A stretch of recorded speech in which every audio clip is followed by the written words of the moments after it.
Viendo otra vez.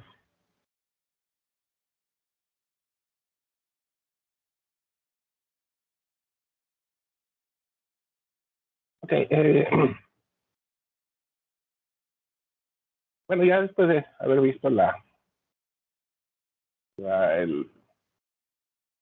resumen del día de ayer, pues básicamente terminamos en pues en la solución de la ecuación Gibbs-Duhem, que nos correlaciona la energía libre con la temperatura y con la entalpía del proceso, de un proceso. Realmente son procesos físicos de transformaciones de fase, que nos va a interesar en estas etapas del curso. Y entonces, vamos a proceder durante el día de hoy, me parece que también varios días vamos a dedicarle tiempo a entender qué es un diagrama de fase. El primero vamos a ver los diagramas de fase unitarios. Entonces, bueno, ¿qué queremos decir cuando decimos que tenemos una fase? Son cuestiones pues, ya intuitivas. Y pues una fase es como decir que puede ser un sólido, una fase sólida, una fase líquida, fase gaseosa. Okay, aquí vamos a leerlo. Tenemos fase, es una región en un sistema dentro de la cual hay uniformidad de las propiedades físicas y del potencial químico. ¿Sí? Es una región donde todo el tiempo es sólido, y me refiero a todo en cuanto a la temperatura y presión.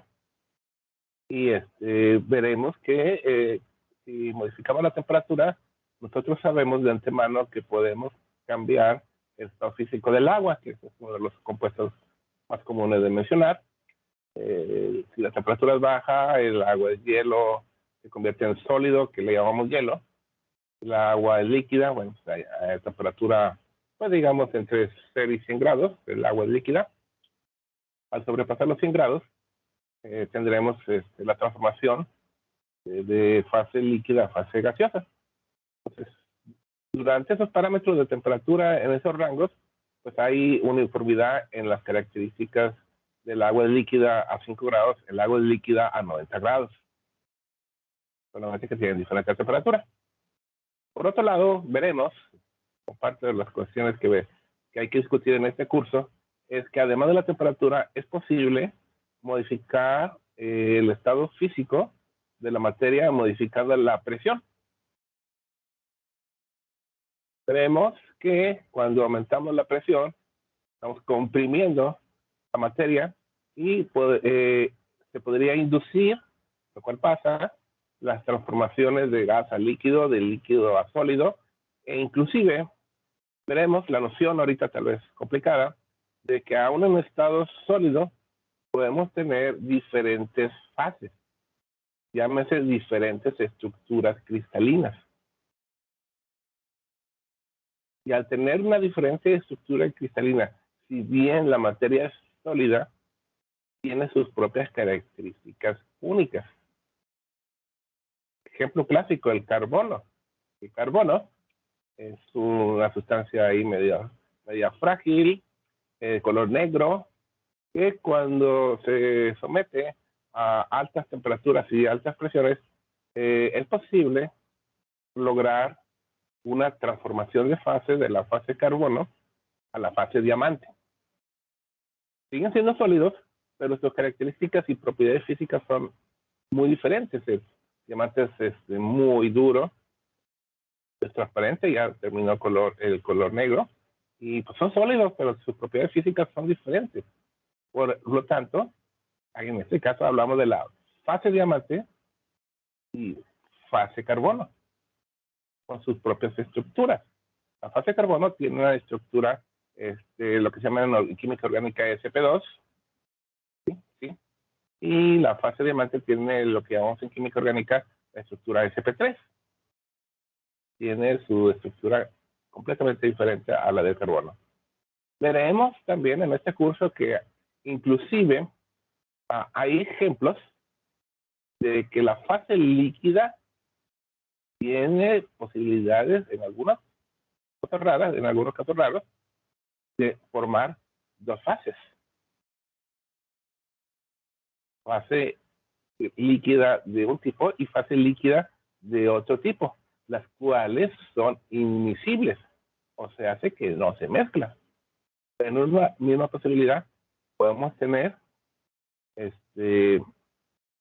una estructura líquida de un tipo y una estructura líquida de otro tipo. Y eso no sucede tanto con una sustancia, pero lo vamos a ver cuando veamos mezcla de sustancias puras.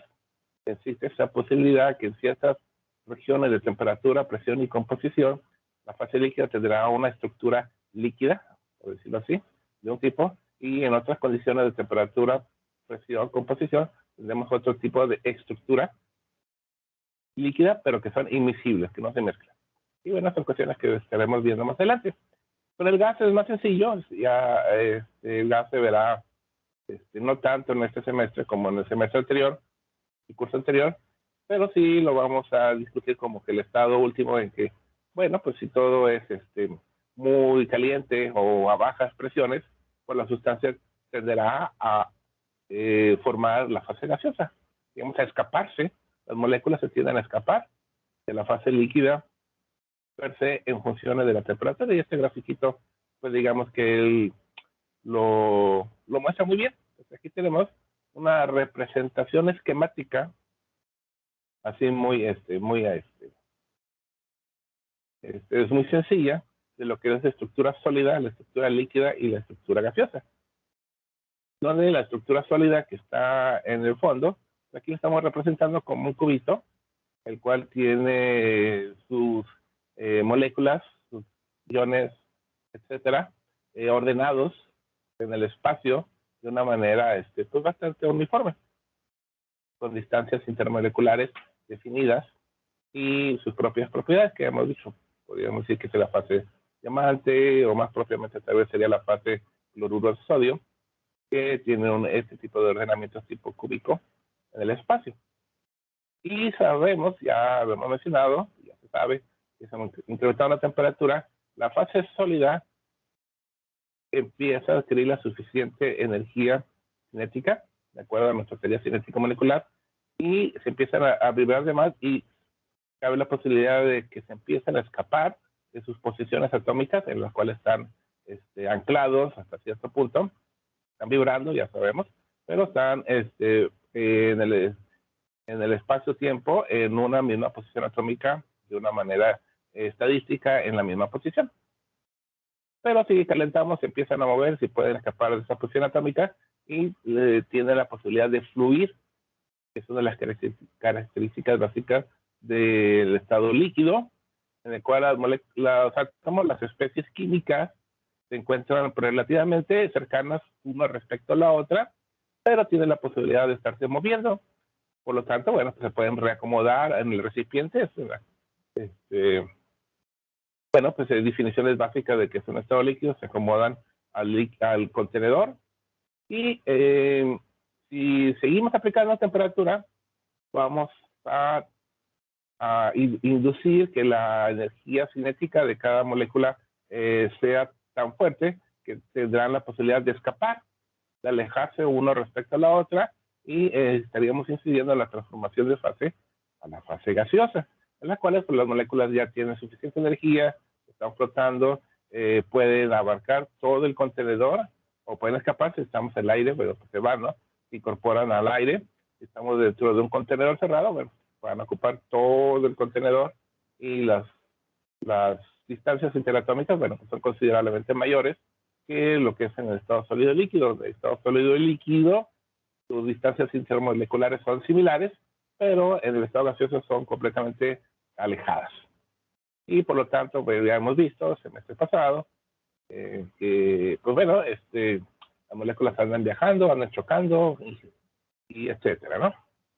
Y veremos en este curso que lo mismo podemos apreciar considerando la presión como una variable, una siguiente variable, en el cual vemos que este estado gaseoso pues ocurre cuando la presión es baja.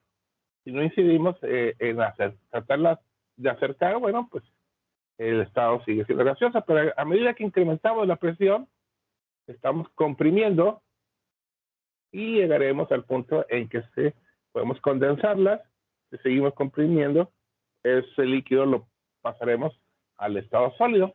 Entonces, pues bueno, esto es intuitivo, pero vale la pena darle una recordadita. Este gráfico es muy enriquecedor en el asunto de cómo influye la temperatura y presión en los estados de fase. Y lo que estaremos viendo de manera físico-química principalmente va a ser estas fronteras de transformaciones de fase. Aquí, gracias al apoyo de la ecuación de Gibbs-Duhem, la cual la involucraremos con la ecuación de Clapeyron, que esperamos por verla, induciremos en una expresión matemática llamada la ecuación de Clausius-Clapeyron. ¿Por qué no me pusieron el Gibbs-Duhem? Clausius-Duhem, bueno, la ecuación de Clausius-Clapeyron nos va a dar los parámetros físico-químicos para poder definir las fronteras de fase.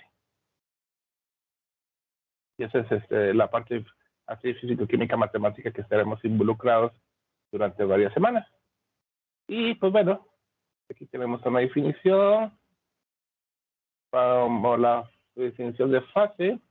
Bueno, pues habrá que verla, ¿ok? De nuevo. Entonces ya hemos visto que una fase, pues puede ser fase líquida, puede ser fase gaseosa, puede ser fase sólida. ¿Ok? En este curso veremos que, como es un curso de termodinámica de soluciones, empezaremos, además de ver las fases que existen en un componente puro, que no se alcanza a ver en el curso anterior, veremos que qué pasa cuando pongo un segundo o tercer componente. Entonces, pues pasa que se va a incorporar en las fases. La más fácil de visualizar es la fase gaseosa, ya la hemos trabajado. La fase gaseosa ya se dice, por ejemplo, el aire, que tiene oxígeno y nitrógeno. Tiene dos componentes, en realidad tiene más, pero así componentes primordiales, pues son dos. Y ambos están incorporados en la fase gaseosa. También veremos que las soluciones se pueden incorporar en otro tipo de fases. Por ejemplo, el agua de mar. El agua de mar se dice que es una fase líquida en la cual se está incorporado una cierta cantidad de fases sólidas, pero que están disueltas, incorporadas en la fase líquida por medio de iones. O sea, el sodio, el cloruro de sodio sabemos que es sólido, pero cuando lo ponemos en agua, se disuelve y se incorpora a la fase líquida. Entonces, estaremos hablando que existen fases y existen componentes dentro de esa fase. Entonces, componentes de una fase puede ser un componente mínimo, obvio, no sería el vacío, pero pueden ser 2 o 3 más componentes. También puede ser que el componente esté en varias fases. ¿A qué nos referimos? Pues bueno, podemos tener, hemos platicado eso ayer, una mezcla de agua y alcohol. Entonces, sabemos que el alcohol se incorpora en agua. O vamos a decir más bien alcohol en glicerol, sería el mejor ejemplo. Alcohol lo mezclamos con glicerina, se disuelve, obvio, son moléculas similares, pero el alcohol es más volátil, mucho más volátil que la glicerina. Por lo tanto, en fase gaseosa, veremos que el alcohol se empieza a escapar y se va a incorporar a la fase aire, que tiene por encima. Entonces, aquí visualizando pues digamos en un contenedor que hemos cerrado, pero que tiene aire, veremos que en fase líquida tendremos cierta cantidad de alcohol disuelto en fase líquida, y por encima de esa fase líquida tendremos una cierta cantidad de alcohol disuelta en fase gaseosa en el aire. También veremos en este curso que fases gaseosas se incorporan en fases líquidas. ¿Dónde lo podemos apreciar fácilmente? Pues en el agua de mar, de nuevo, que contiene oxígeno. El oxígeno, como molécula, se disuelve en el mar, razón por la cual los peces pueden respirar. Los peces no respiran a través de sus branquias oxígeno disuelto, pero no respiran hidróxidos. El pez respira oxígeno como molécula diatómica que está disuelta en el agua. Y eso lo veremos cuando veamos más adelante la ley de Henry. Ahí veremos los parámetros físico-químicos matemáticos del proceso de disolución de gases en líquidos. Y bien, entonces, aquí con esto nos quedamos en la idea de que, de nuevo, que primordialmente existen tres fases: sólido, líquido, gaseoso. Veremos que las fases sólidas y líquidas pudieran tener un poquito más de fases, pero bueno, el caso más común y general es que solamente sea una fase sólida. Y veremos que en cada fase existe la posibilidad de que existan uno o más componentes, los cuales se puedan disolver en una o más fases. Entonces, eso nos lleva a una complejidad de variables, de fases y de componentes y de temperaturas y de presiones.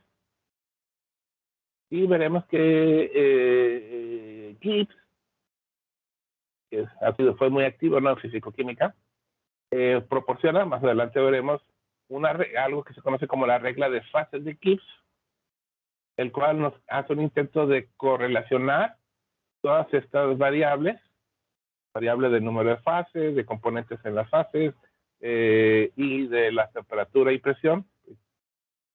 Trata de incorporar todo esto en la ecuación llamada la regla de fase de Gibbs, que veremos en una o dos clases más, no me acuerdo ahorita cuando se ve, pero la veremos pronto. Bien, entonces, bueno, un poquito más de lo que estamos platicando. El reconocimiento de fases. En el lado derecho empezaremos. Tenemos lo que hemos platicado de la sal disuelta en el mar. Pues bien, la sal en cantidades adecuadas se puede disolver en el agua. Si ponemos una cucharada de sal en agua, se disuelve. También debemos de reconocer que si ponemos 5 o 10 cucharadas de sal, sobrepasaremos el límite de solubilidad y no se disolverá más sal. Entonces, ¿qué tendremos? En ese caso hipotético, aquí lo he mostrado, tendremos una fase líquida que tiene como componentes agua y sal, y tendremos una fase sólida que tiene exclusivamente cloruro de sodio. Ahí tendremos situación. Aquí tenemos que mostramos agua y sal, una fase líquida y dos componentes sal y agua.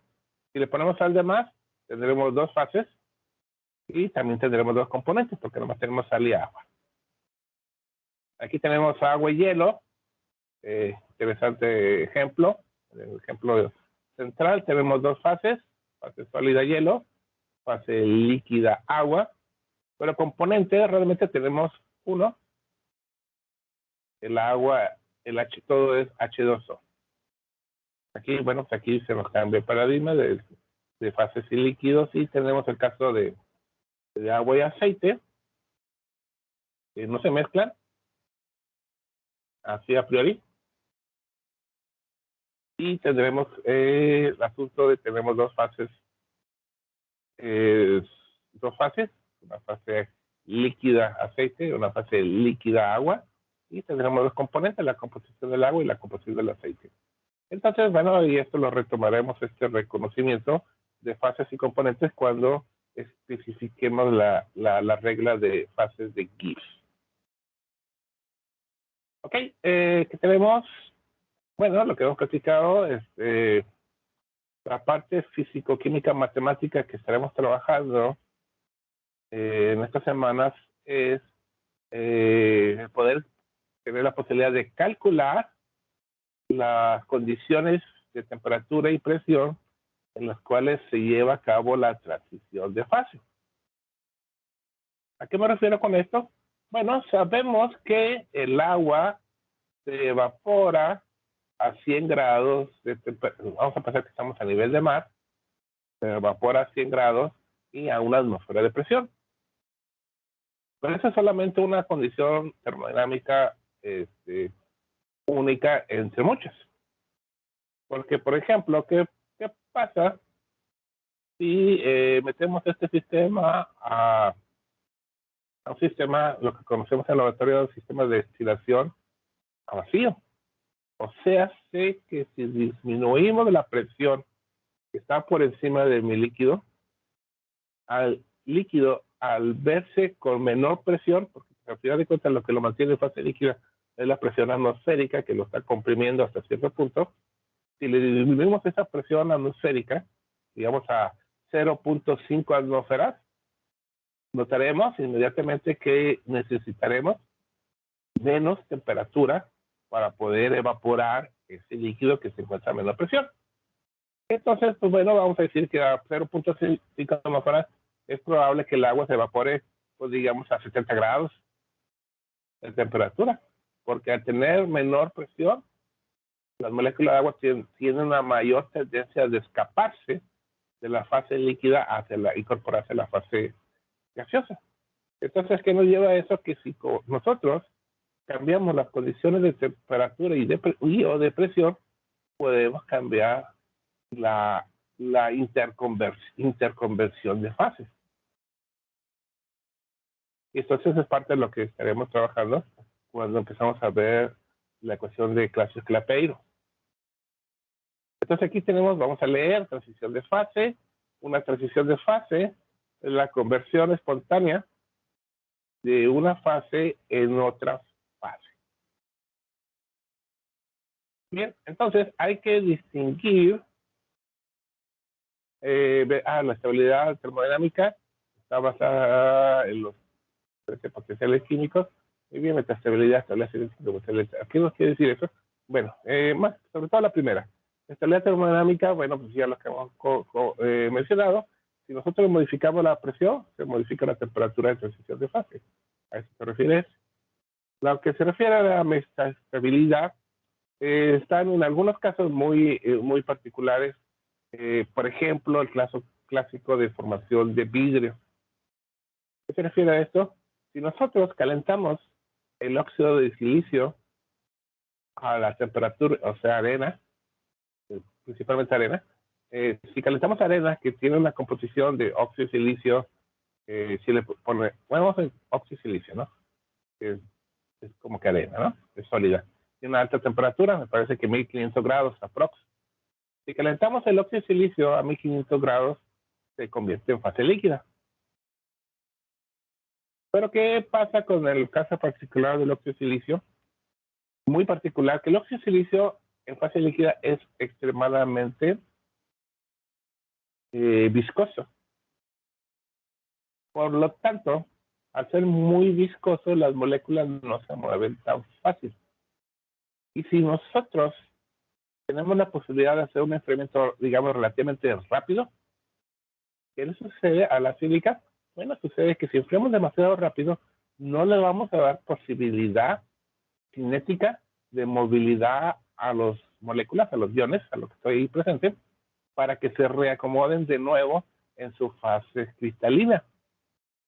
Y al final de cuentas terminaremos con un óxido de silicio sólido por su temperatura baja, podemos llegar a su temperatura ambiente, pero que sus moléculas, sus iones no se acomodaron, no tuvieron la posibilidad de acomodarse en sus posiciones atómicas, que sería el cuarzo, y que tendremos al final, pues tendremos una estructura sólida, no cristalina, que llamamos amorfa, el cual es un sólido con una estructura cuasi líquida, porque recordemos que sus iones no están donde deberían estar, están cerca, pero no están en sus posiciones cristalinas, y pues bueno, eso redundaría en lo que conocemos como vidrio, o sea, vidrio ventana.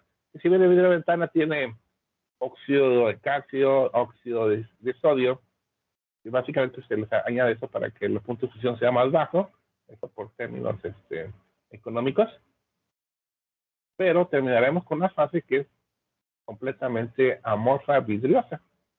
El vidrio no es un cristalino, se le llama cristal, pero no es cristal, es un vidrio, es amorfo, no tiene fase cristalina, que tiene energéticamente más energía que el cuarzo, y por ende de manera termodinámica se dice que es una fase metastable, la fase vítrea.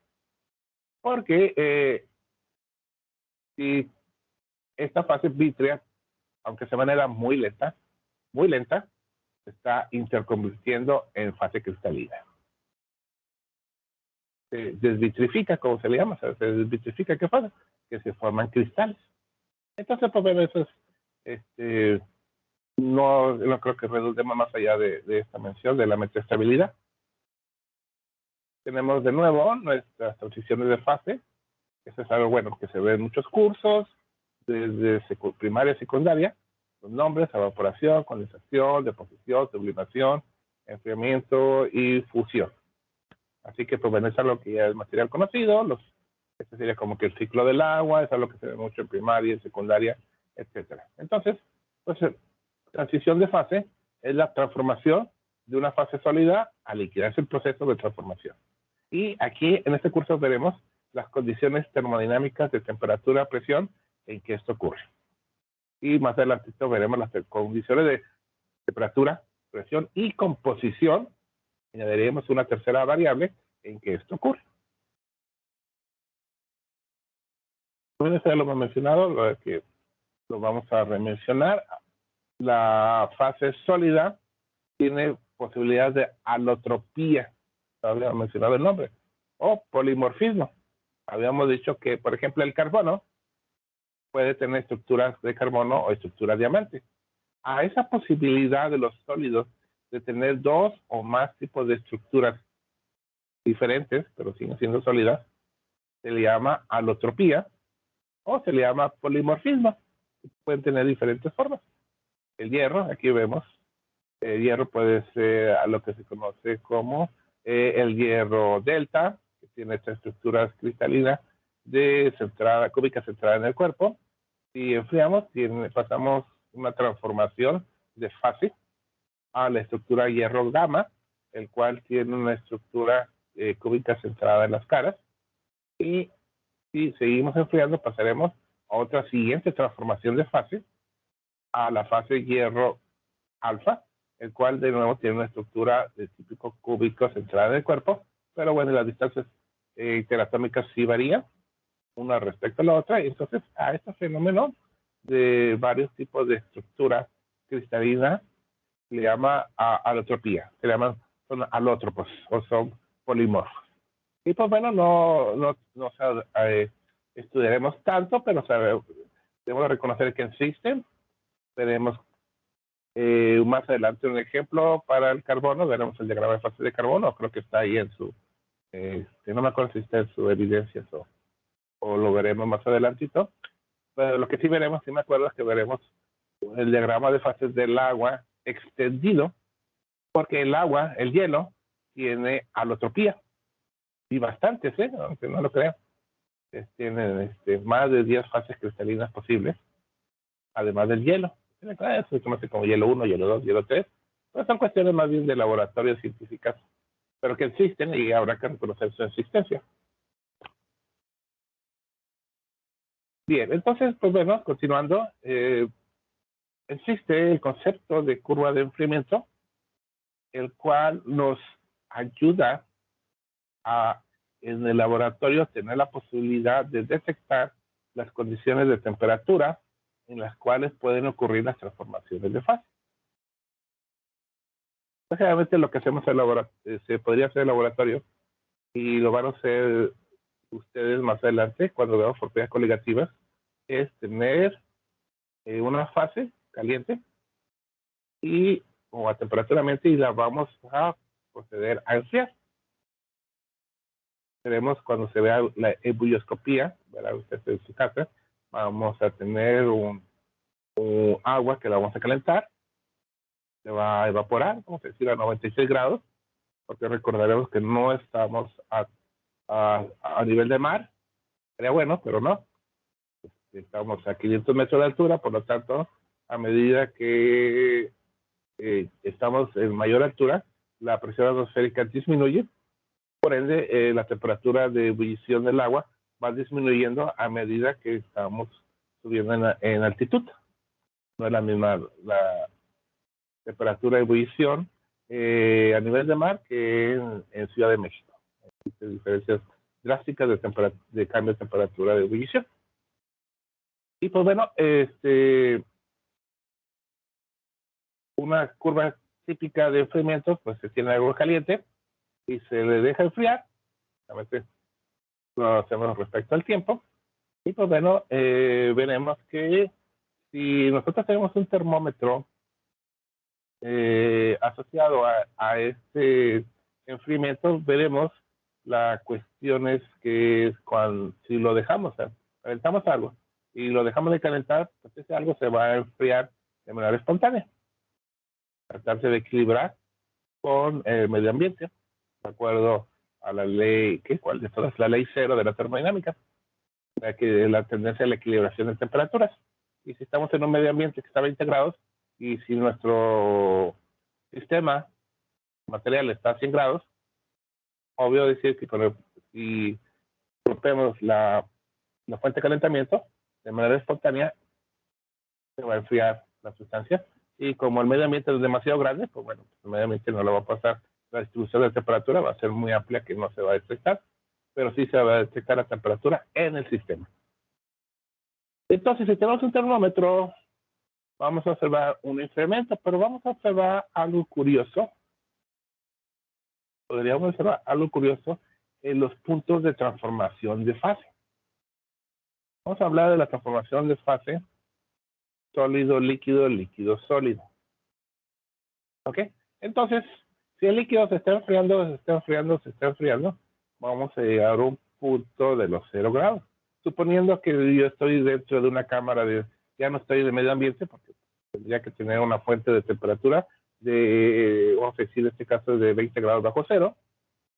Ya estoy dentro de un congelador, entonces el agua se va a enfriar. Pero si nosotros tenemos el termómetro dentro del agua, vamos a observar que, bueno, si el agua se enfría, se enfría, se enfría, se enfría, se enfría, pues llega un punto en 0 grados en que, a pesar de estar en un medio ambiente muy frío, vamos a decir dentro de un congelador, vamos a notar que el termómetro que está dentro del agua no baja su temperatura, a pesar que estamos muy fríos. Entonces, eso, ¿por qué? Porque está sucediendo que en este proceso tenemos un proceso de absorción de energía. Perdón, de liberación de energía. Sí, de liberación de energía, estamos enfriando. Y el agua tiene más energía que el hielo. Por lo tanto, en este punto de transformación, el agua empieza a liberar energía para poderse convertir en fase cristalina. Entonces, esa liberación de energía hace que el agua-hielo no se caliente en ese proceso. Entonces, esto toma cierto tiempo. ¿Por qué toma cuánto tiempo toma? Pues toma el tiempo en función de la cantidad relativa que hay de agua. Si hay mucho agua, pues va a tomar más tiempo. Si es poca agua, eso va a ser rápido. Y entonces, digamos, esta situación que se mantiene a la misma temperatura durante el tiempo es una situación clásica de una transformación de fase. Entonces, aquí lo notamos. Eso es que sucede. En el caso particular del agua, pues, es 0 grados. Y pues bueno, ya lo notamos en nuestro registro de laboratorio. Y ya notamos, bueno, el agua se congela a 0 grados, ¿no? Y ya una vez que toda la energía del agua ha sido liberada en esa transformación de fase, entonces ya todo es hielo. Entonces ya cuando ya todo es hielo, ya no tiene más energía que liberar porque el agua está 100% congelada. Bueno, pues el hielo, si estábamos en un medio ambiente que hemos dicho que está a 20 grados bajo cero, pues el hielo se sigue enfriando. O sea, ya no hay nada que lo caliente y ya volveremos a tener una curva de enfriamiento. Entonces, estas curvas de enfriamiento son clásicas para estudiar las transformaciones de fase. Eso es algo así como que es un poquito a grosso modo cómo se puede hacer en el laboratorio. Existen aparatos que eso, claro, eso lo hacen, esencialmente, hacen ese seguimiento, en las cuales nosotros usamos pequeñas cantidades de sustancia, digamos un calorímetro de barrido diferencial, usa, no sé, 2 o 3 miligramos, al hacer eso, bueno, pues este corre realmente rápida, pero sí detectable, y podemos seguir enfriando, y etcétera. Es algo que, pues bueno, es una manera de poder estar observando estas temperaturas de transformación de fase, que bueno, son propiedades de las sustancias que hay que conocer y que tienen ciertos tipos de aplicaciones en todo el lado, ¿no? Comerciales, industriales, etcétera. Tenemos aquí termodinámica de transformación de fase a la transformación de diamante a grafito. Entonces, aquí la pregunta es, ¿cuál es la energía de Gibbs para esta transformación?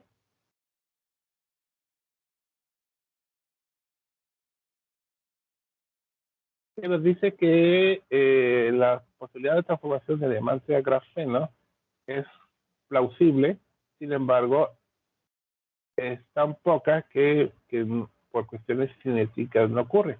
Entonces son las cuestiones de tipo de cálculo que empezaremos a abordar. Este semestre es lo más algo así como un ejemplo. Sería terrible, ¿no? ¿Qué pasa? La posibilidad de diamante a formarse, carbono. Tenemos un anillo de carbono que no sería muy popular, digamos, porque básicamente lo que es el diamante es el carbono, ¿no? Sin embargo, su estructura, su morfología, su alotropía es completamente diferente. La termodinámica me dice, bueno, sí es posible cambiarlo, pero no es tan fácil cinéticamente, ¿no? Esas son las cuestiones que también habrá que analizar o pensar, que además que la termodinámica nos dice esta posibilidad de transformación de fases, las transformaciones, bueno, pues dependiendo, pueden ocurrir o no pueden ocurrir. Entonces aquí es lo que aquí es lo que habíamos platicado de la estructura. Pues bueno, la estructura del diamante es una estructura que lo tenemos en la parte superior, es una estructura tridimensional sp3 en los cuales tenemos, pues digamos, ¿se acuerdan del metano? Bueno, es una estructura del tipo metano, pero tridimensional, donde los ángulos de enlace creo que son 109.4 grados entre carbono y carbono, el ángulo del enlace, y pues es una estructura muy compacta. Para poderla, grafito tiene una estructura laminar en capas. SP2, que su enlaces son primordialmente parecidos al etileno, entonces es como un polietileno extendido, pero en capas bidimensionales, las cuales, bueno, tienen cierta separación entre las capas. Entonces empezaron la transformación de fase de esta estructura. Esta estructura no es nada fácil. Estaríamos hablando de una deshibridación del carbono y un movimiento muy espectacular de las moléculas para pasar de esta estructura a esta estructura. Entonces, si bien es posible hacerlo, termodinámicamente, cinéticamente no lo es tanto. Entonces, en la práctica, es la naturaleza la que se encarga a través de esto. Bueno, pues ya se sabe que cerca de los volcanes, en estas condiciones extremas geológicas de alta temperatura y alta presión, es posible que el carbono pueda formarse en su estructura condensada del tipo sp3 o tipo diamante.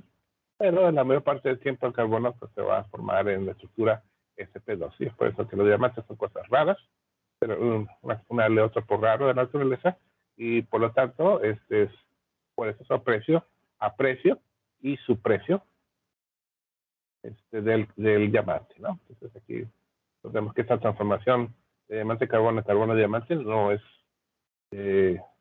nada fácil de llevar a cabo. Ok, entonces, pues ya vimos que Gibbs, lo hemos mencionado 3 veces. Pues sí, Gibbs tiene una silla principal en el curso de equilibrio químico. Entonces, en muchas ocasiones he mencionado que la energía libre de Gibbs es la energía química. Pues bueno, esencialmente lo es. Y en termodinámica de soluciones veremos indistintivamente los conceptos de energía libre de Gibbs y la energía libre de Gibbs molar, donde la energía libre de Gibbs molar es básicamente, lo llamamos, a muy largo nombre, potencial químico. Es su energía química potencial. Aquí lo vemos, bueno, pues tenemos la energía gravitacional potencial, que es la altura. Aquí tenemos la energía química potencial, la energía química que potencialmente tiene dentro de esta sustancia,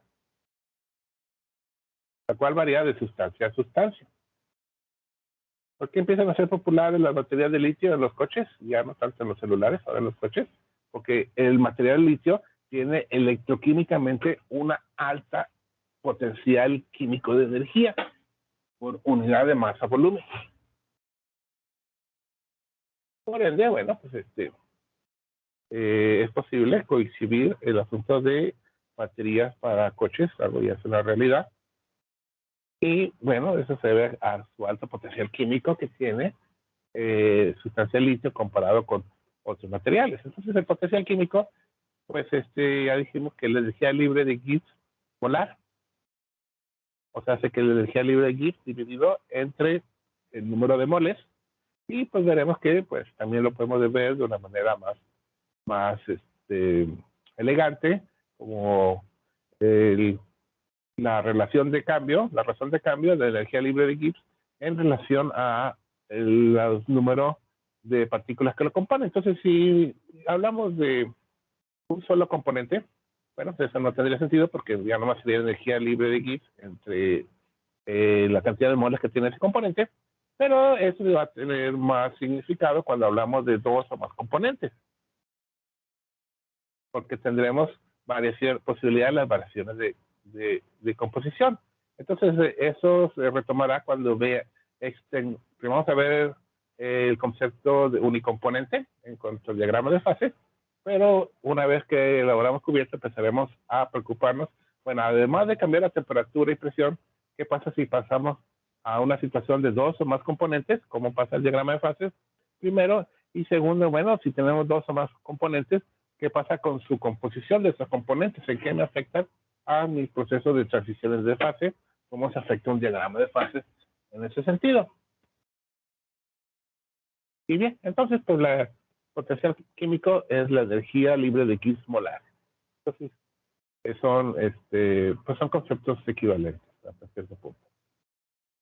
Bien, entonces el criterio que estaremos retomando una y otra vez es el concepto de equilibrio de fases respecto a su potencial químico. Ya se ha dicho que el potencial químico es la energía química que puede tener una sustancia en una fase. Bueno, entonces el concepto de potencial químico decimos que es un sistema, se dice que está en equilibrio cuando el potencial químico es el mismo en todos sus puntos. Aquí tenemos la posibilidad de una equilibración líquido-gas. ¿Qué puede ser? Vamos a tener un contenedor, vamos a decir un contenedor de 1 litro que le hemos puesto, vamos a decir 500 mililitros de alcohol, nada más. Ahorita vamos a hablar de un solo componente en varios clases. Entonces, visualicen, tengo un contenedor cerrado de 1 litro, el cual tiene medio litro de alcohol. Como está cerrado, ¿qué podemos esperar? Pues esperaremos que el alcohol, siendo alcohol líquido, pero dada la temperatura, vamos a decir ambiente, parte del alcohol, una pequeña parte, de manera espontánea se evapora. Porque, bueno, pues tiene una cierta presión de vapor, una cierta tendencia de escape, toda sustancia tiene su presión de vapor, se evapora de manera espontánea, no necesitamos estar a la temperatura de vaporización, pero esa pequeña cantidad de escape del alcohol de fase líquida a fase gaseosa, bueno, va a ocurrir hasta que lleguemos a la presión de vapor, o sea, la presión a la cual ya no se va a evaporar más alcohol. Es que tendremos vamos a decir, 499 mililitros de alcohol con 1 mililitro de alcohol líquido que ha pasado a fase gaseosa. Se detiene en el momento, esta transformación, En cuanto a cantidad, en el momento en que se equilibra el potencial químico de la fase vapor con el potencial químico de fase líquida. Entonces, en ese momento decimos que el sistema está en equilibrio, que tiene el mismo potencial químico en todos los puntos de mi sistema y ya no se evapora una mayor cantidad. Ahora aquí hay que tener cuidado en el sentido de que este es un sistema dinámico, no es estático. ¿Qué se refiere a que es un sistema dinámico? Bueno, se refiere en el sentido que una vez alcanzado el equilibrio, el asunto no se queda estático. El equilibrio dinámico significa que si ya alcanzamos el equilibrio, va a suceder que se va a seguir evaporando cierta cantidad de alcohol, pero como ya hemos alcanzado el equilibrio de evaporación, de equilibración, a medida que se sigue evaporando más alcohol, el vapor de alcohol se empieza a condensar. Entonces tendremos que considerar, y sobre todo más en cinética química, que tendremos una velocidad de evaporación y una velocidad de condensación. Entonces, cuando decimos que el potencial químico ha alcanzado su equilibrio, es equivalente a decir que la velocidad de evaporación se equilibra o se iguala con la velocidad de condensación. Y cuando eso ocurre, pues todo está en equilibrio, pero es un equilibrio dinámico, no es estático. Se sigue evaporando, pero la velocidad de evaporación y de condensación son iguales. Entonces ahí, la composición pues, ya no cambia. Todo tiene el mismo potencial químico. Y bien, así es parte de cómo se empiezan a atacar los problemas de potencial químico, estableciendo la equilibración de potencial químico en el sistema. Y bien, vamos a tomar un break de 5 minutos. Bueno, de 9 minutos a las 10:10 recomenzamos para dar la segunda parte de esta clase. Y lo voy a escribir. Comenzamos a las 10:10, o sea, 9 minutos.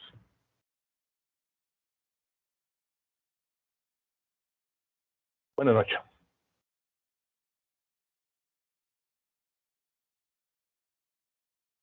Ok, un breakcito de 8 minutos.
Ok, chicos, entonces vamos a continuar.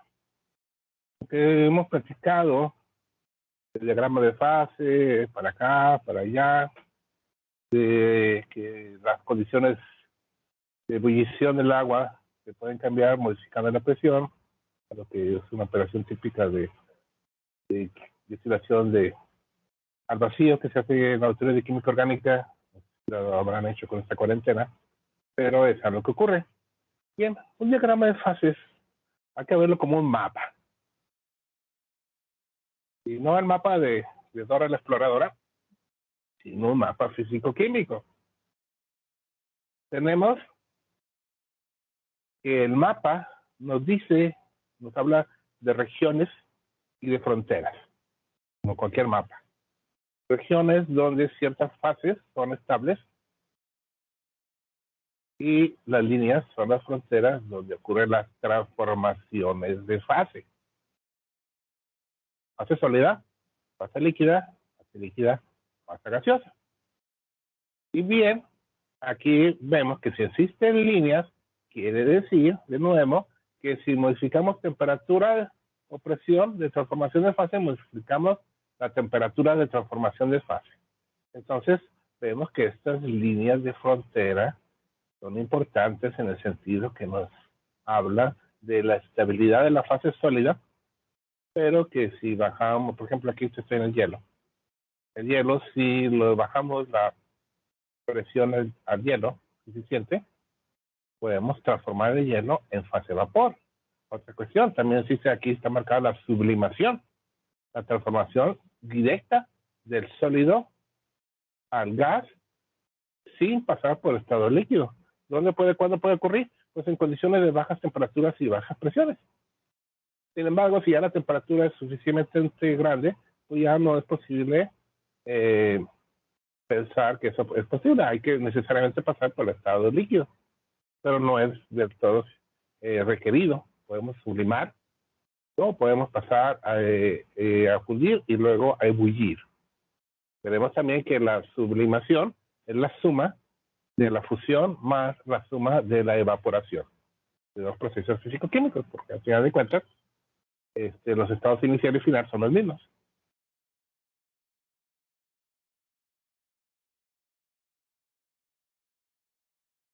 Entonces, este es un ejemplo típico, esta estructura, de un diagrama de fases unitario. Unitario viene de que es un solo componente, uno. Y tenemos un punto importante aquí en el centro que se llama el punto triple. El punto triple es un punto de coexistencia de tres fases. En estas condiciones específicas de temperatura y de presión, en el punto central, en ese punto existe un equilibrio de tres fases en esas mismas condiciones. De sólido, líquido y gas coexistiendo en el mismo tiempo, en esas condiciones específicas de presión, que se conoce como presión del punto triple, son a una temperatura que se conoce como temperatura del punto triple. Cuando alcanzamos esa condición, podemos lograr la consistencia de tres fases de equilibrio en un mismo momento. Bien, entonces, un objetivo central de este capítulo, y lo vamos a ver en su primer tema práctico, es cómo construimos a partir de las propiedades termodinámicas este diagrama, o sea, cómo construimos estas líneas de frontera de fase, porque esencialmente cada línea puede ser calculada con su ecuación. Dicho de otra manera, aquí vamos a estudiar lo suficiente para lograr encontrar las ecuaciones termodinámicas que nos especifican cada frontera, y cada línea tiene su propia ecuación. Entonces aquí pues vemos que tenemos tres líneas, por lo tanto tenemos tres ecuaciones para los tres equilibrios posibles, y todo eso lo vamos a hacer bajo la bandera del estudio de la ecuación de Clausius y Clausius-Clapeyron.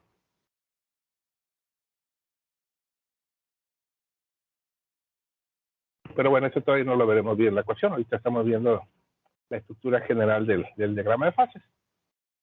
Para la construcción de estas ecuaciones, partiremos en el punto que cada línea o cada punto en la línea de frontera de fase se satisface solamente en las líneas de frontera de fase,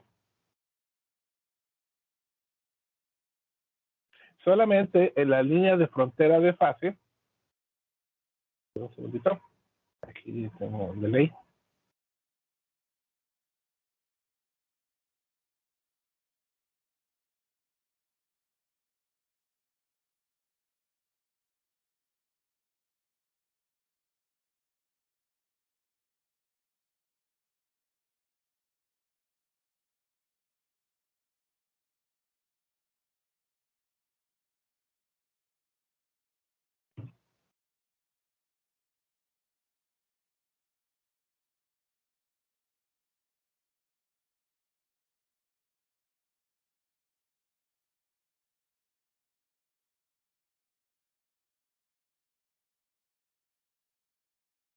Ok, continuamos. En la línea de frontera de fase va a ser equivalencia los potenciales químicos. ¿Qué quiere decir?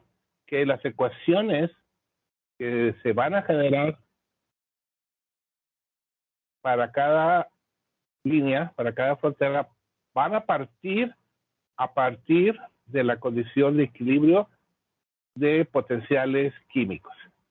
O sea, hace que el potencial químico en la línea, vamos a tomar esta línea de sólido líquido, quiere decir que solamente en los puntos de esa línea de frontera de fase sólido líquido es válido considerar que el potencial químico de la fase sólida es igual al potencial químico de la fase líquida.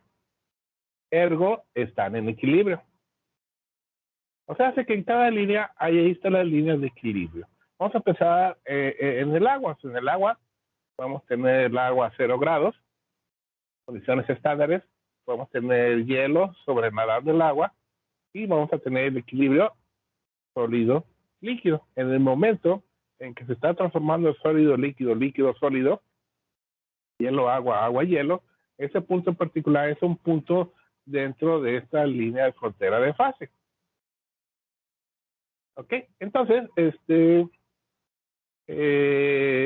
y fuera, o sea, solo en las regiones, ahí no. ¿Qué sucede? Que, por ejemplo, si estamos en la región sólida, veremos que en la región sólida, el potencial químico del sólido es más bajo que el potencial químico del líquido y que el potencial químico del sólido. Por ende, en la región sólida, la fase sólida es la fase estable, porque tiene el menor potencial químico.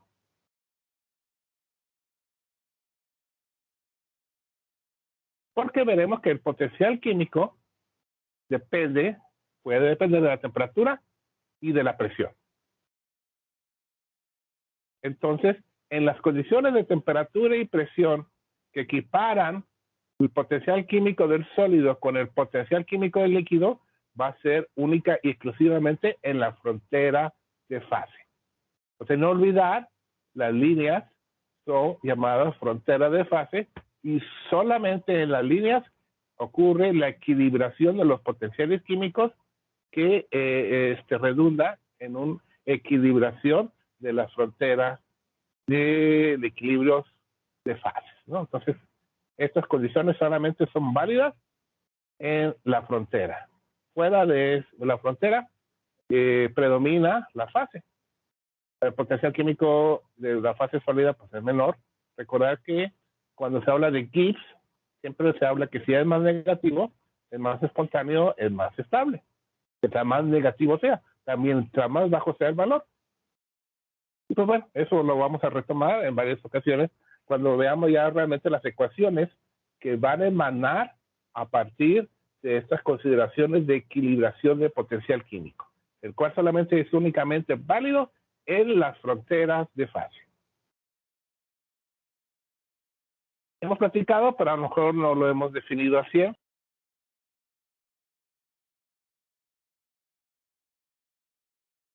Concepto de presión de vapor.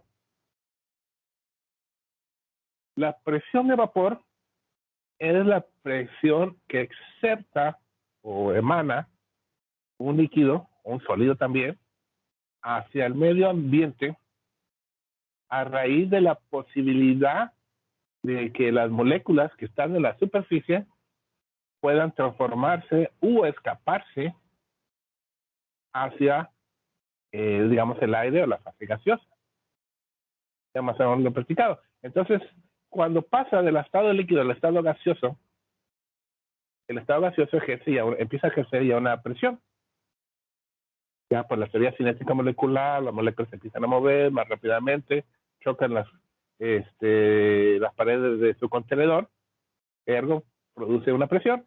Entonces, esa presión que exerta es conocida como la presión de vapor y es una propiedad de la materia, de los líquidos y de los sólidos, aunque suene raro.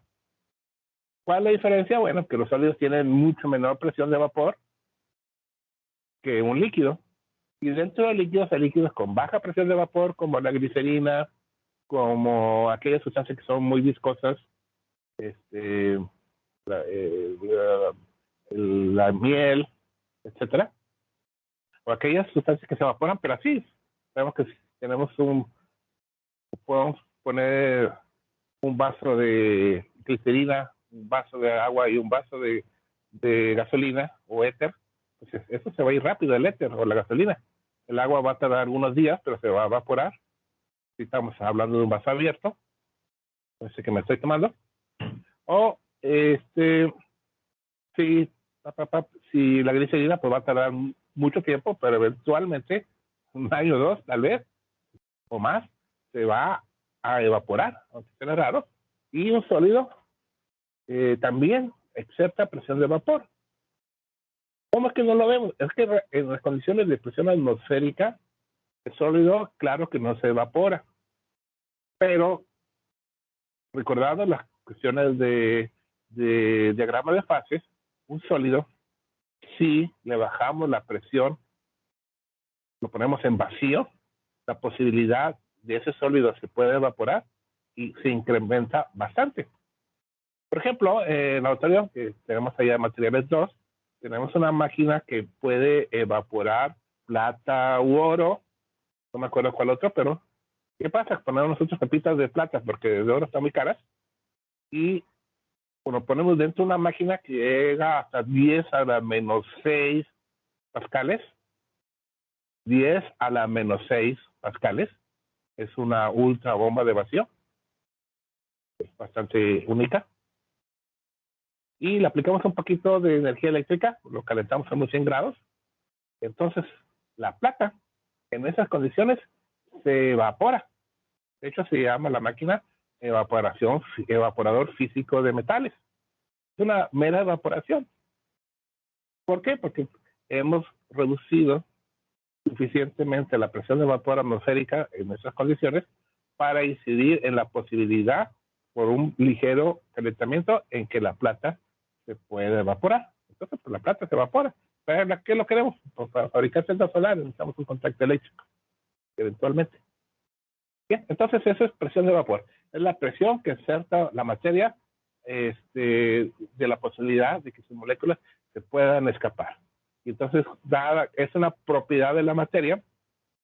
Entonces tienen baja presión de vapor, mediana presión de vapor, alta presión de vapor. Mientras más alta sea la presión de vapor, quiere decir que su tendencia de escape es mayor. De hecho, el nombre de potencial químico sustituyó al nombre de tendencia de escape. Inicialmente el potencial químico se le conocía como tendencia de escape, que estaba asociado con la posibilidad de evaporación de las sustancias. Ya con el tiempo se asoció con la energía libre de Gibbs, se vio que eran equivalentes, solamente que uno es molar, y pues bueno, ya se le dejó de llamar tendencia de escape y se le empezó a llamar potencial químico. Ok, continuamos. Punto de ebullición. Existe el punto de ebullición de la temperatura y presión en el cual la presión de vapor equipara la presión externa. Entonces, vemos, o sea, es que el líquido trata de escapar, pero la atmósfera dice, aguántate, no te escapes, ahí se queda, ¿no? Entonces, cuando existe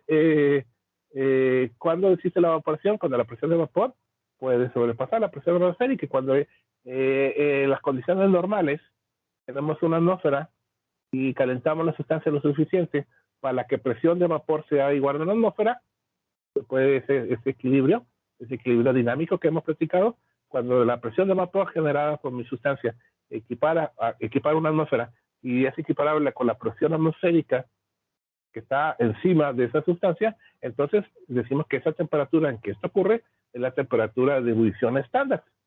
Entonces tenemos condiciones estándares son de una atmósfera y la temperatura en que esto ocurre es la condición, la temperatura de ebullición estándar que ocurre a una atmósfera. Ya hemos platicado que eso es solamente una sola condición, pero ya vimos en el mapa de frontera, de diagrama de fase unitario, que esto puede variar. Variamos presión, variamos temperatura. Entonces podemos tener una cantidad muy grande de temperatura de ebullición. De todas esas temperaturas de ebullición, solamente una se le conoce como la temperatura de ebullición estándar porque ocurre a una atmósfera. Pero podemos evaporar a muchas temperaturas porque podemos variar la presión que está alrededor de esa sustancia. ¿Okay? Entonces lo estándar es a una atmósfera y eso, bueno, ya lo conocemos. Aquí lo estamos poniendo en el contexto de diagramas de fase. Veremos algo que no se vio con mucha insistencia, veremos también un poco acerca de las condiciones críticas. Por ahí un video, creo que lo veremos lunes. ¿Te parece? Sí, no, creo que están las evidencias, pero el lunes lo vemos y lo platicamos. De puntos críticos. Temperatura crítica y presión crítica son condiciones en las cuales si la sustancia está por encima de estas condiciones críticas, quiere decir que es imposible distinguir entre fase sólida y fase líquida. No es posible lograr una transformación de fase y todo queda como que en una fase ahí gaseosa, imposible de condensar. Esas son las condiciones, altas, extremas. Y entonces, en un líquido, un fluido supercrítico es aquel fluido el cual se encuentra por encima de sus condiciones críticas. Y el lunes veremos el video, bien bonito, de cómo se pueden lograr las condiciones críticas en el dióxido de carbono. O sea, vamos a ver el diagrama de dióxido de carbono, el diagrama de fases, y luego procederemos a ver el video de las condiciones supercríticas. Aplicaciones industriales, pues el dióxido de carbono es un extractor de aceites esenciales muy bueno. Entonces, obtiene un alto grado de porcentaje de extracción y bastante ecológico. Porque cuando uno piensa en extracciones de aceites esenciales, por ejemplo, no, pues agarro a la planta, le pongo un montón de acetona, un montón de alcohol y lo puedo extraer. Sobre todo con acetona. Aguas, porque la acetona, esa la estamos liberando al medio ambiente. Entonces son procesos, digamos, hasta cierto punto no verdes. La extracción por medio del dióxido de carbono supercrítico es bastante amigable con el medio ambiente porque, como quiera, la atmósfera tiene dióxido de carbono, entonces la tomamos de la atmósfera, lo podemos utilizar para la extracción del dióxido de carbono y no estamos contaminando de más el aire. La contaminación con acetona es muy drástica, equivalente a la contaminación con freón, aquellas cosas que se hacían antiguamente con anticongelantes, como es el freón, es equivalente con acetona. Entonces hay que evitar el uso de la acetona de manera sustancial. Entonces, pues bueno, veremos esta aplicación muy particular del dióxido de carbono, que si lo presionamos y lo calentamos lo suficiente, vamos a lograr un fluido. Entonces, ¿qué pasa? Que ponemos en contacto estas plantas molidas, el dióxido de carbono fluido supercrítico tiene la posibilidad de extraer un montón de sustancias activas, puede separar las sustancias activas de la lignina que tiene las sustancias, la materia orgánica vegetal, tiene montones de lignina, pues traemos y pues bueno, ¿qué pasa? Pues básicamente despresurizamos, volvemos a condiciones normales del dióxido de carbono, el dióxido de carbono se gasifica, se separa de mi sustancia que ya habías extraído de la planta y pues me deja un extracto bastante puro. Y pues bueno, esas son condiciones que hay que, estudiaremos cuando veamos el diagrama de fases del dióxido de carbono. Y bueno, así como tenemos una temperatura de ebullición, una temperatura de ebullición estándar que ocurre en una atmósfera, de igual modo mencionamos que tenemos una temperatura de fusión estándar que también la definimos que ocurre en una atmósfera.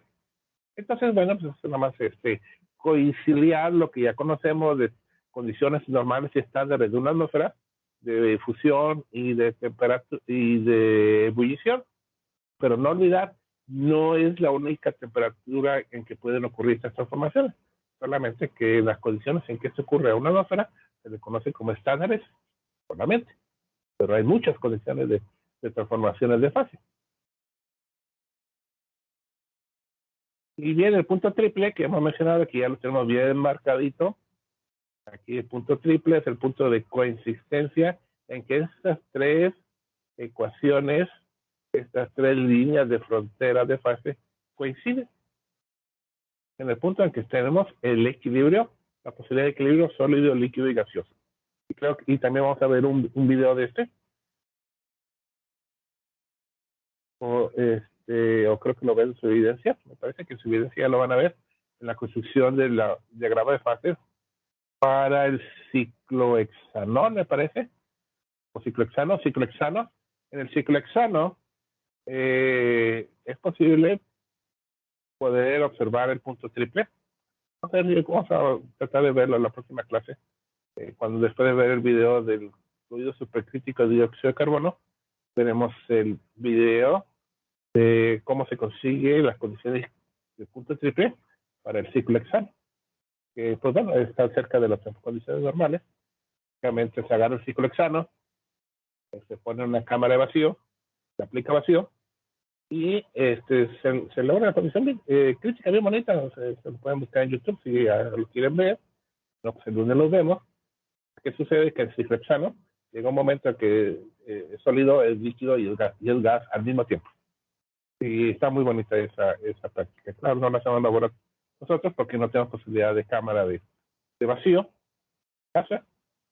Y pues bueno, pero sí existen videos del punto triple para el ciclohexano que veremos el próximo lunes.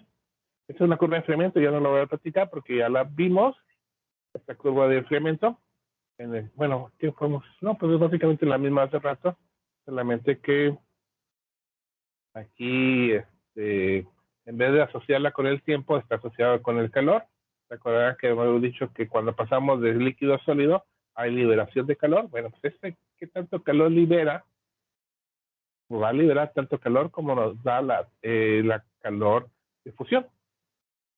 Entonces, ¿qué pasa de líquido a sólido? El calor es liberado, es un proceso exotérmico cuando vamos en dirección. Entonces, bueno, entonces vale la pena aquí mencionarlo.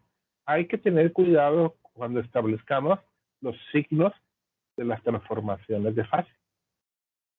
Porque va a haber problemas en que vamos a tener que modificar ese signo. ¿A qué nos referimos?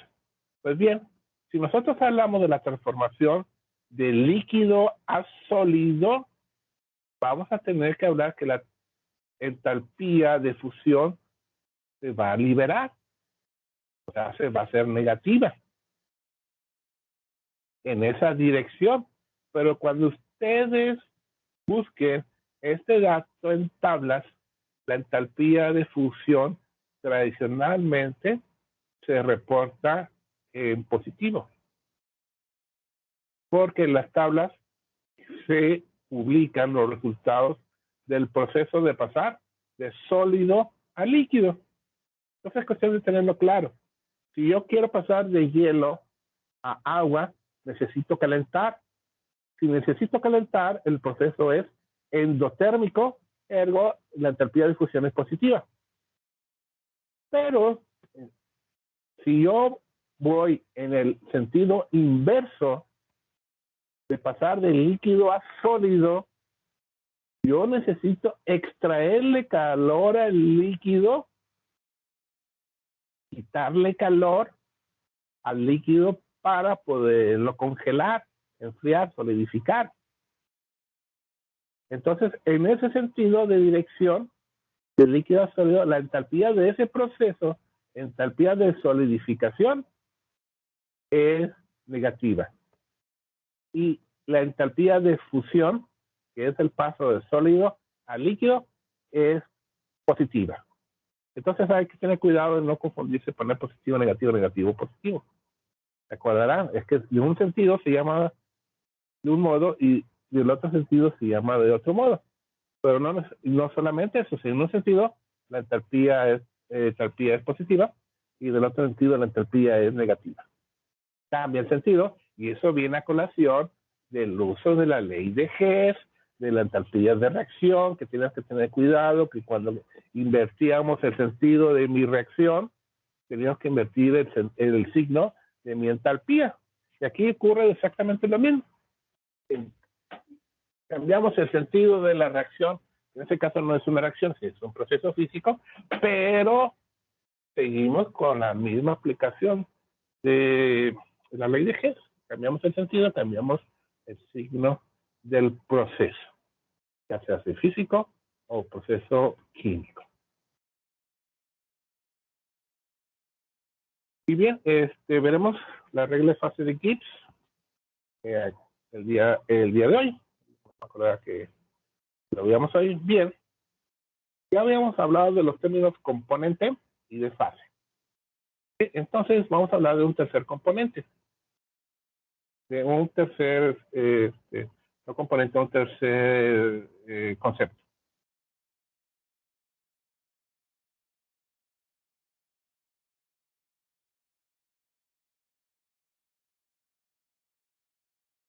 En este tercer concepto, además de componentes y fases, tenemos el concepto de grado de libertad.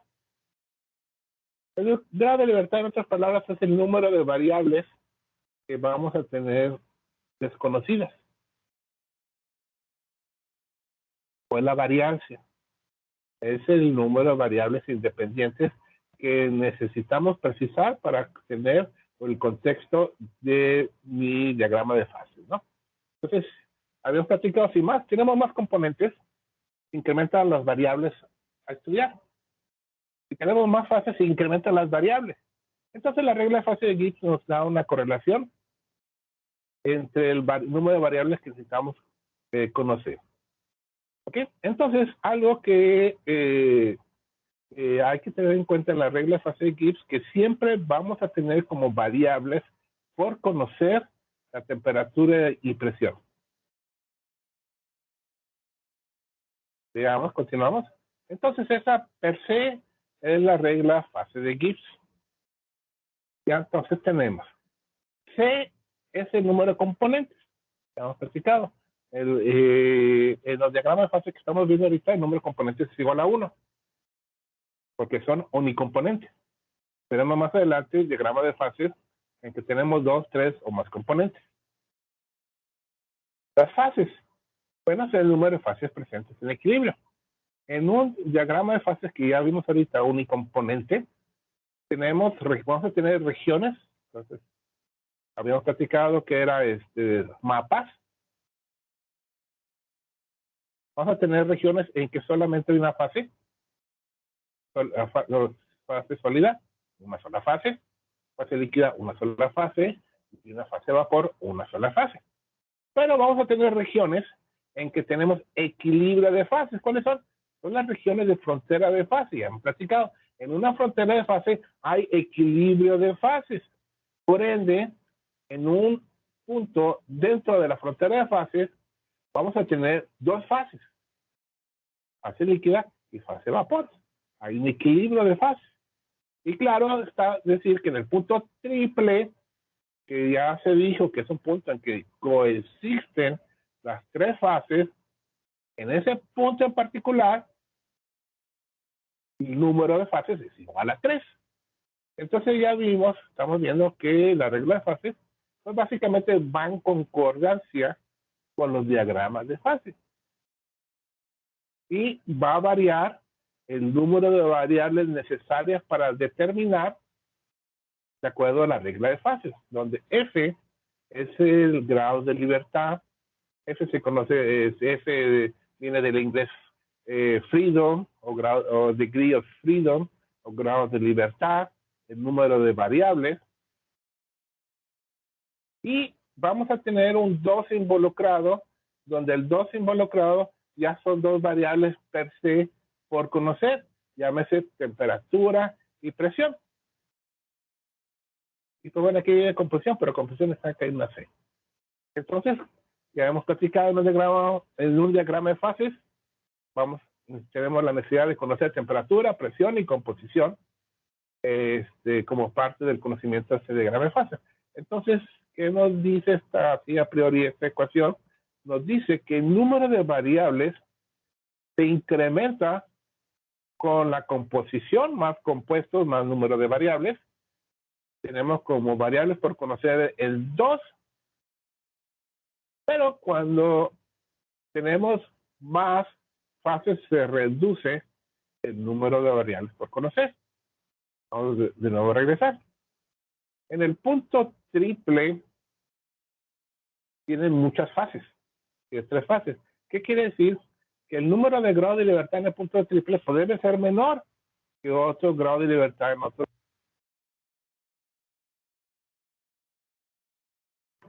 Ok, voy a cambiar de... Ya se le está sacando la batería. ¿Listo?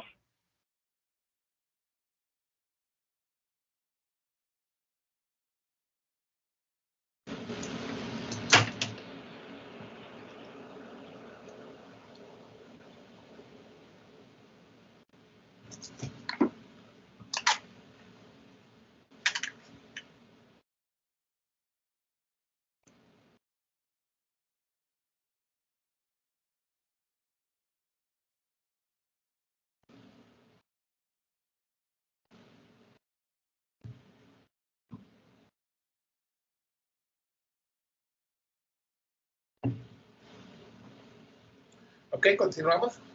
Entonces habíamos dicho en el punto triple, como tenemos mayor cantidad de fases, se disminuye el número de variables por conocer. Bien.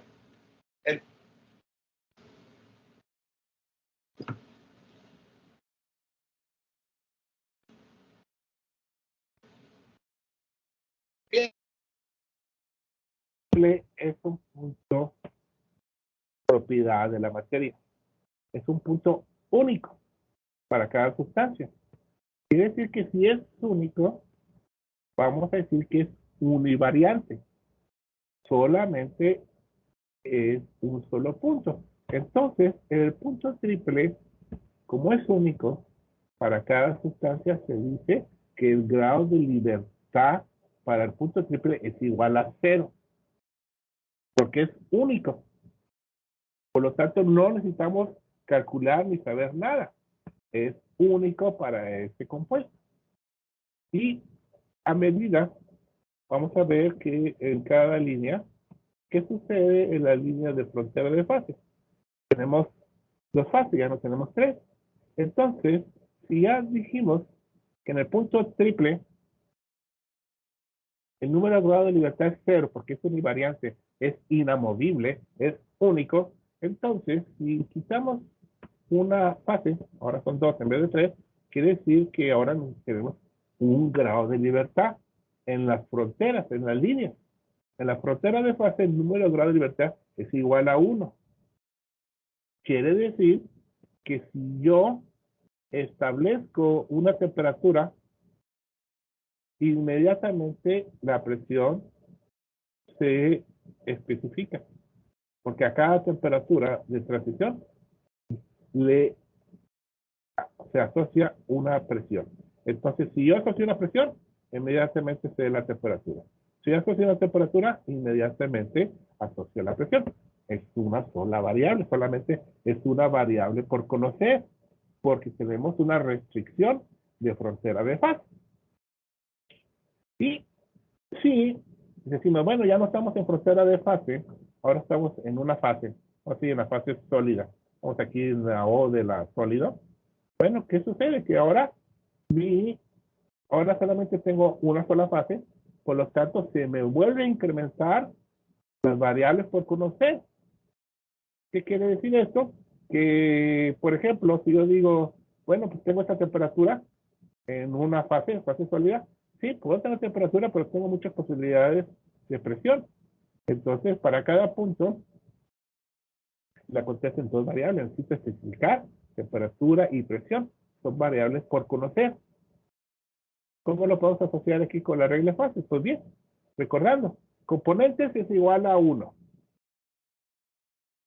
Más 2, pues tengo 3 variables. Tengo 3 variables. Y en el punto triple tengo 3 fases. Por lo tanto, 3 menos 3 es igual a 0. Y el punto triple, número de grado de libertad es 0. En el punto triple. Bien. Sigo teniendo esas 3 variables. Un componente más temperatura y presión son 3 variables. Si ahora tengo 2 fases en los puntos de equilibrio, fronteras de fase, ahora tengo 2 fases. 3 menos 2, me queda 1. Tengo un solo grado de libertad. Si especifico temperatura, tengo presión. Porque a cada temperatura de equilibrio de fases le corresponde una presión de equilibrio de fases única. Y bien, el otro grado es, si tengo de nuevo 3 variables que me da un componente y temperatura y presión, tengo 3 variables, pero solamente tengo una fase, entonces 3 menos 1, me quedan 2 variables. El grado de libertad es igual a 2 dentro de una fase. Y como regla de dedo, si yo pongo un punto y lo puedo mover en todas direcciones, el grado de libertad es igual a 2. En cambio, en la línea, solamente tengo una sola posibilidad de mover a través de la línea. Tengo una restricción. Por lo tanto, mi grado de libertad es igual a 1 en esta línea. Y en el punto triple y en el punto crítico son únicos. No puedo moverlos, es un solo punto crítico. Por lo tanto, aquí sí, a priori el grado de libertad del punto crítico es 0, porque solamente un solo punto crítico. Punto triple, grado de libertad es igual a 0, porque solamente tengo un solo punto triple. Entonces, pues bueno, este es como se practica la ley de fase de Gibbs. Aquí, como todo lo que le he practicado, pues aquí está involucrado, digamos que es el desarrollo de la ecuación de Gibbs, y ya no lo vamos a ver tanto, porque redundamos en lo mismo. Aquí, otro ejemplo, además del que hemos visto, este es un diagrama de fases unicomponente para la sílica o el óxido de silicio. ¿Qué vemos? En el óxido de silicio, pues bueno, en este diagrama de óxido de silicio, como hemos practicado, tiene muchos grados de libertad, tiene muchas fases. La sílica, en forma sólida, todo lo que está azul es sólido. Lo que está rojizo es líquido. Entonces, si vemos, tengo muchas mapas o muchas regiones, que cada región es una fase, en las cuales tenemos estructuras cristalinas para el óxido de silicio diferentes, son sólidas, pero con estructura cristalina diferente. Por lo tanto, la sílica no sufre, pero tiene aleotropía o polimorfismo. Entonces, pues aquí es fácil. O sea, ¿qué otra cosa hay? Podemos observar. Existen muchos puntos triples, no nomás es uno, son varios. Son únicos, pero son varios. Porque a cada punto triple le corresponde 3 fases. Se fija, un punto triple la consistencia de 3 fases. Tengo aquí el punto triple, líquido, cuecita, beta cuarto. Tengo el punto triple, cuecita, alfa cuarto, beta cuarto. Tengo el punto triple líquido, cristobalita y beta cuarzo. Tengo otro punto triple de beta cuarzo, trinidita y cristobalita. Tengo uno aquí, veo 1, 2, 3, 4, 5 puntos triples. Pero en todas ocasiones es coexistencia de 3 fases. Profe, yo tengo pues una duda. No Dígame. se supone que esto es del óxido de silicio. Sí. ¿Y qué representa la cuesita, el betacuarzo, Diferentes fases cristalinas? Fases cristalinas. Cosas que no sabemos todavía entonces. Carbono, sí, pero se lo estoy diciendo. Así como Okay. carbono y diamante son diferentes fases cristalinas. Es lo mismo, solamente que aquí en vez de ser 2 son muchas más. Son trinidita, cristobalita. No, ahorita no nos interesa saber cuál es cuál. Pero sí que son diferentes. Así como carbono, como diamante, son diferentes fases cristalinas. La esteovita, la cuesita, el alfa cuarto, beta cuarto, son diferentes fases cristalinas. ¿Ok? Entonces aquí lo que nos interesa saber es qué puntos son univariantes, divariantes, puntos triples, fronteras de fase. Eso sí es de nuestro interés. El tipo de estructura, no tanto. Lo pueden encontrar si son curiositos, pero existen diferentes fases cristalinas, ¿no? Entonces, aquí lo que se les puede preguntar es, bueno, dado el punto, ¿cuál es su grado de libertad? Pues, regla de fase de equipo. Entonces ya dijimos que los puntos invariantes son los puntos triples porque solamente son únicos, en los cuales tengo 3 fases. Aquí lo tengo en este trabajo. ¿Qué nos dice la regla de fase aquí? Tenemos 2 variables, temperatura y presión, más un componente, que en este caso es el único componente de la sílica, todo es óxido de silicio, en cualquier punto. Menos los 3 fases. Entonces, en todo punto triple, el grado de libertad es 0. Son puntos que se le conocen como invariantes. Los puntos univariantes son todos los puntos en las fronteras de fase. Cualquier punto en cualquier frontera de fase son puntos univariantes, en que solamente es necesario especificar ya sea la presión o la temperatura. Para cada temperatura de transición de fase le corresponde su presión de transición de fase. Todos esos puntos en cada punto de cada frontera de fase son puntos univariantes. La colección de puntos univariantes forman una línea univariante o línea de frontera de fase. O sea, hace que una línea de frontera de fase es una línea univariante, compuesta de puntos univariantes, de un solo grado de libertad. Y continuando en estos diagramas de fase de un solo componente, por ende, entonces cualquier punto dentro de cualquier fase tiene 2 grados de libertad. ¿Por qué? ¿Por qué? Porque necesita especificar temperatura y presión para saber en qué punto del diagrama de fase me encuentro. Entonces, como les había dicho, como regla de dedos, y yo tengo aquí mi lápiz, aquí tengo mi cursor. El cursor lo puedo mover en 2 dimensiones. Así libremente, tengo 2 grados de libertad. Si mi cursor tiene que ir forzosamente sobre la línea, entonces tengo un solo grado de libertad. Esa es la línea de frontera de fase. Y si tengo mi cursor solamente en mi punto triple o punto crítico, es grado de libertad igual a 0, es un punto invariante. Entonces, pues así más o menos es como se podemos reconocer. Este es un diagrama de fases utópico, inexistente, que podemos ver.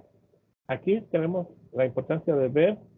Aquí tenemos un punto que me dice que tengo 4 fases. Y la pregunta de este ejercicio, este ejemplo es, ¿existe la posibilidad de 4 fases en un diagrama de fases unicomponente? Y la respuesta es que no. Eso está justificado, nos observa en la naturaleza, y está matemáticamente justificado con la regla de fase de Gibbs, que habíamos dicho, tenemos dos variables, temperatura y presión. Tenemos un solo componente, me da tres variables nada más. Si yo dijera que tengo 4 fases, entonces, si 3 le restamos 4, me quedaría como grado de libertad -1, lo cual está prohibido por no sé qué regla matemática que no vamos a discutir, tiene que ver con matemática estadística, creo, pero los grados de libertad negativos no los consideramos. O sea, dicho de esta manera, grado de libertad, el valor mínimo es igual a 0, que son los puntos triples o puntos críticos. O sea, hace que cuando tenemos un solo componente, máximo de número de fases consistentes es igual a 3. No existe puntos cuádruples en un diagrama de fases unicomponentes. Si incrementamos el número de componentes, vamos a decir, si tenemos 2 componentes y tengo 2 variables de temperatura y presión, tengo un número máximo de 4 variables. Si tengo un número más 4 variables, sí existe la posibilidad de tener un punto cuádruple. Y tengo 4 fases coexistentes. Pero yo necesito tener 2 componentes como mínimo para dar esa posibilidad. Y de hecho en la naturaleza no ocurren tanto, pero sí existe la posibilidad, si hay, creo que en alguna evidencia por ahí está marcado la posibilidad, un ejemplo real de un punto cuádruple. Ocurre poco, pero sí ocurre. Pero la regla de fases es clara y especifica la imposibilidad de un punto cuádruple en un diagrama de un solo componente. Necesito incrementar los grados de libertad incrementando el número de componentes. Entonces, se fijan, regresando aquí a este ejemplo, ¿qué es lo que sí es posible? El punto triple, grado de libertad 0. Tiene mucho pierde, ¿no? Cada frontera, el grado de libertad es igual a 1. Cada fronterita, ¿sí? Como no tiene mucho pierde. Y cada fase, el número de grados de libertad es igual a 2. Entonces aquí es un diagrama teórico que parece al de hierro, pero que parece al de la sílica, pero bueno, este punto 4.3 está prohibido y no existe, y por lo tanto, bueno, se marca como inexistente. No es posible encontrarlo. Esto ya no lo vamos a ver tanto en este curso, pero se veía un poquito más cuando veíamos el curso basado en Castellan, pero aquí no lo vemos tanto con Atkins. Pero la regla de fases de Gibbs se puede modificar cuando tenemos sistemas en equilibrio reactivos. Esto no va a ser platicado, no va a ser puesto con ejercicios. ¿Qué quiere decir? Que si tengo mi regla de fase de Gibbs, tengo que el número de grados de libertad es igual a componentes más temperatura y presión menos número de fases, yo puedo reducir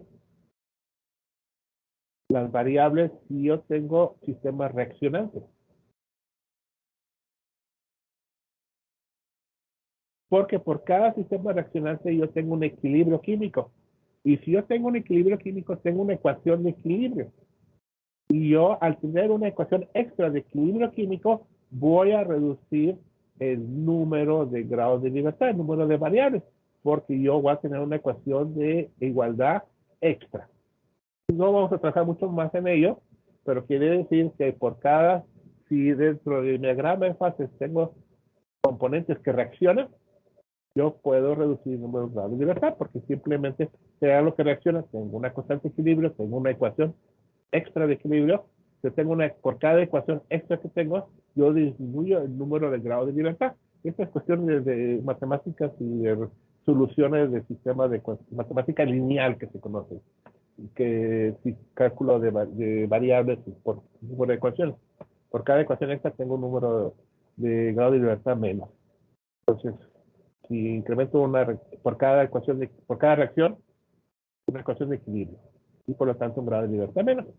Y puedo tener también equilibrios de electroneutralidad, que se refiere, pues puedo tener un sistema ácido-base con un pH, Pues ven, ese pH me añade una ecuación extra, recordad que en un pH tengo una correlación entre los números de concentración de hidrónio, de iones de hidrónio con la concentración de iones hidroxilo. Por lo tanto, tengo una ecuación extra y me reduce los grados de libertad totales. ¿No? Entonces, los grados de libertad es el número de variables que yo necesito determinar para conocer el todo de mi sistema, que se incrementa con los componentes, se incrementa con el número de fases, se disminuye con temperatura y presión, se disminuye con número de fases y también se disminuye con el número de sistemas reaccionantes. Pero no vamos a ver muchos sistemas reaccionantes, me parece, con el ACID. El ACID se centra más en los sistemas no reaccionantes. Y bueno, esto ya algunos ejemplos, ya casi estamos terminando. Pues ya está más o menos platicado. Si tenemos puntos triples, como el punto C, pues aquí me puse el número de fases. Entonces, tengo 3 fases en el punto triple C. En el punto A tengo 2 fases, pero una fase. Y tanto en el punto B y en el punto D tengo equilibrio de 2 fases. En el punto B tengo la fase alfa beta en equilibrio. En el punto D tengo la fase alfa epsilon en equilibrio. Un diagrama de fases hipotético. Entonces, pues aquí en vez de preguntarme el grado de libertad, me preguntan el número de fases, pero ya sabemos. Punto triple, pues son 3 fases. Las fronteras de fases son 2 fases. Y el resto es una sola fase. Aquí me preguntan un problema simple, el ejercicio 4.2a. ¿Cuál es el potencial químico? Pues ya sabemos que el potencial químico pues, es la energía libre en Gibbs molar. Entonces tengo la energía libre en Gibbs, tengo un número de moles, lo divido y obtengo mi potencial químico. Entonces, este es un ejercicio simple de simplemente considerar la correlación entre potencial químico y el número de moles. A ver, es el sistema que les decía que había visto.